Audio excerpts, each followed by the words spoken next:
Tennessee sure is pretty this time of year. Snow on the ground, a little bit cold out here. Welcome back to Auto Geek's What's in the Garage. Now we had a guy send us in something that's really unique compared to what we've seen so far. I'm gonna knock on the garage here, see if he'll open it up.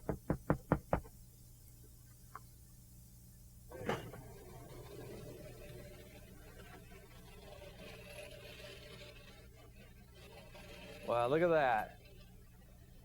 Hi, Mike Phillips with Auto Geek's What's in the Garage. Hey, Jim. How you doing? Doing fine. What do we got here? Just a little old project Volkswagen I've had for quite a few years. Well, it looks really modified. Would you want to pull it out and let's take a look? Sure. Okay. Do we need earplugs? No, I don't think so.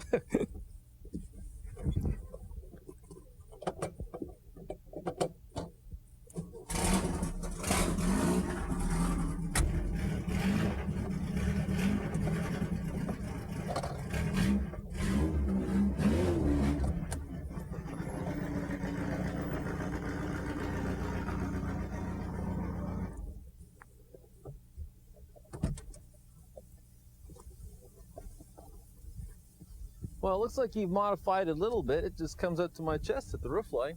Why don't you tell us about it? Well, I chopped it a true 6 inches all the way around. It's got a full roll cage in it, 4-wheel disc brakes, center line wheels. Yeah, those look good. 5.5-inch wide rims on the front, 8.5 on the back, fiberglass fenders, hood, deck lid, handmade dash. It's all pretty much handmade. Oh, it's beautiful. Now, have you ever chopped a top before? No.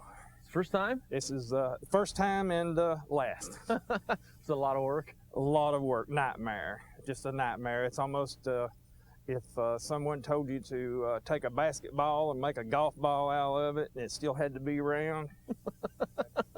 It's a good analogy. You know what I really like about it is with the door closed, the windows have this really nice rectangular shape to them. It really helps give the effect of the chopped top. Well, I had a guy tell me one time that there's as many ways to chop a top as there is people trying to do it. And but he told me about 5 minutes into the conversation with him that he could tell that I was actually doing it. Yeah. So the motor sounded good. What do you got back here for an engine? Got a 1776 CC. Oh, that's beautiful. That looks really nice. You did a nice job on that. It's very clean, very sanitary. Well, thank you. Has a real nice clean look to it. Sounds good too. I see you got a Stinger exhaust back here. These 39 Ford taillights with blue dots? 39 Ford taillights with blue dots. Yeah, those look good. Give it a nice, unique look, especially on a Volkswagen. Got the Italian carburetors on it. They're 36 millimeter carburetors.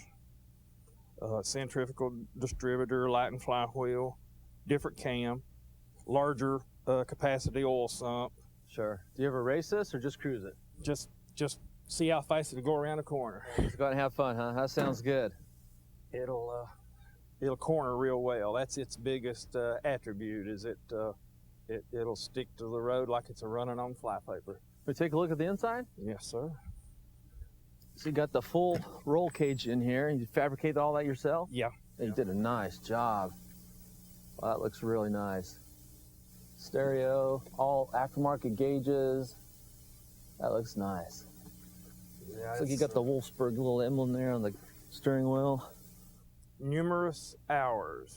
A lot of time into it, huh? Yeah. Family like it? Kids like it? Well, I've actually raised both girls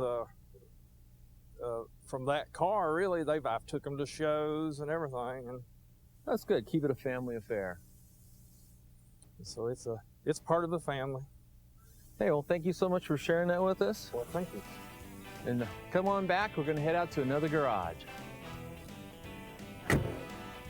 What's in the Garage, presented by AutoGeek.net, is brought to you by Leather Masters, developed by Uniters Research Center, available at AutoGeek.net, and by 303 Aerospace, aerospace protected for your vinyl, rubber, and plastic, available from AutoGeek.net, and by ARP, the world leader in fastener technology.